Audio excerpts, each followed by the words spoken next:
एम्बुलेक्स ET tablet. इसमें इटिजोलम 0.5 mg और propranolol 20 mg की मात्रा में पाया जाता है। इसे डिप्रेशन के ट्रीटमेंट में प्रयोग करते हैं। इटिजोलम बेंजोडाइज़ेपिन है जो बॉडी में गाबा के एक्शन को बढ़ाता है और ब्रेन में नर्व सेल्स की एबनॉर्मल और एक्सेसिव एक्टिविटी को कम करता है। प्रोप्रेनोलोल बीटा ब्लॉकर है। ये हार्ट और ब्लड वेसल्स पर कुछ केमिकल मैसेंजर्स के एक्शन को ब्लॉक करता है। ये हार्ट रेट, ब्लड प्रेशर और हार्ट पर स्ट्रेन को कम करता है।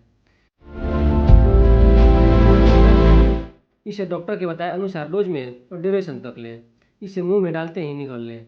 इसे तोड़ने या चबाने की जरूरत नहीं है। इसे खाली पेट ही लें। Thank you.